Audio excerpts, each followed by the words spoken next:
Today we are working on Excel Lesson 2, the 5th lesson, titled Inserting and Deleting Cells. So this is the document you should have opened up. Step 1 says select any cell in row 5. So here is row 5. Select any cell. Doesn't matter. On the Home tab in the Cells group, click the arrow for Insert. Right here is the Cells group. Click the arrow for Insert. And click Insert Sheet Rows. So click that. Note that if you had clicked the Insert button instead of the arrow below it, all the data below the active cell in the same column would have shifted down by one row, and the data in the surrounding columns would not have moved.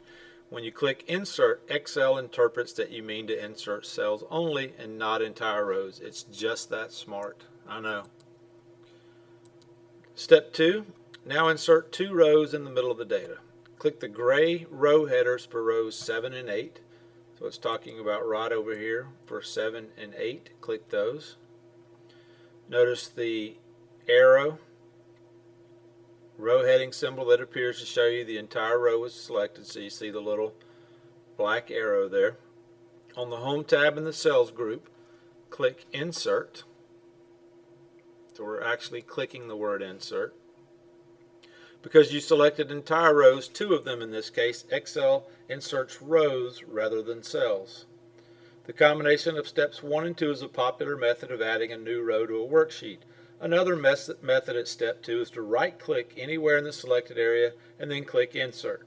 This method is popular because the shortcut menu only shows the most relevant commands for the selected cell at the time of the right click. I will say many times, you'll probably hear it 14,742 times in a school year, when in doubt, right click. So right clicking is the way to go. Go to step 3. Now insert one column to the left of the data. Click in the column heading for column B. So click right up here. You see that there's a black down arrow. Shows you that the entire column is selected. On the Home tab in the Cells group, click Insert.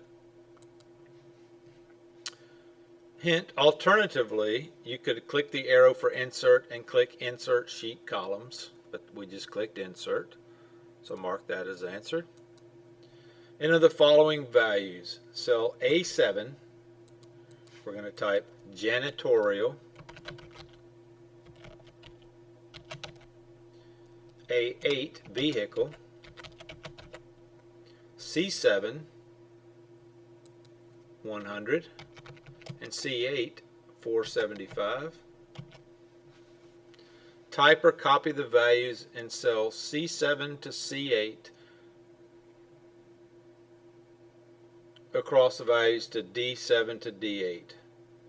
So you can either type it or copy it, whatever floats your boat. Now delete a row of data. Click the row selector button for row 8 to select the entire row. Right click anywhere in row 8 and then click delete. Notice that when an entire row is selected, Excel will remove the entire row without waiting for further commands. You can do the same thing for an entire column. Mark that. Select any cell in column B. So any cell. On the Home tab in the Cells group, click the arrow for Delete, this arrow right here, and Delete Sheet Columns. You can see that that deleted that entire column. Now delete contents of one cell. Select cell C8. C8, press Delete, the Delete button.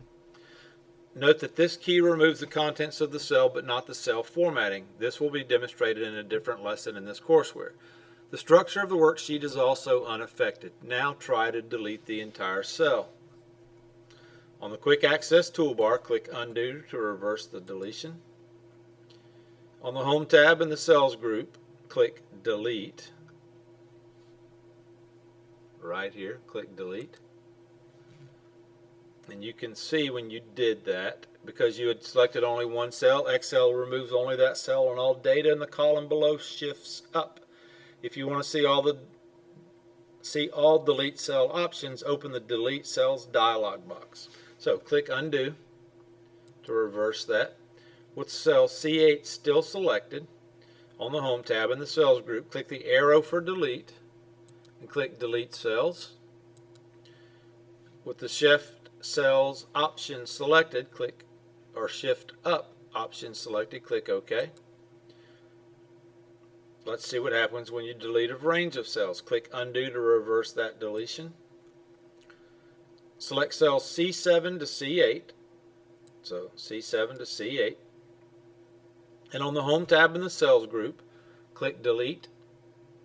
In this situation, Excel assumed you wanted to shift the cells to the left instead of up.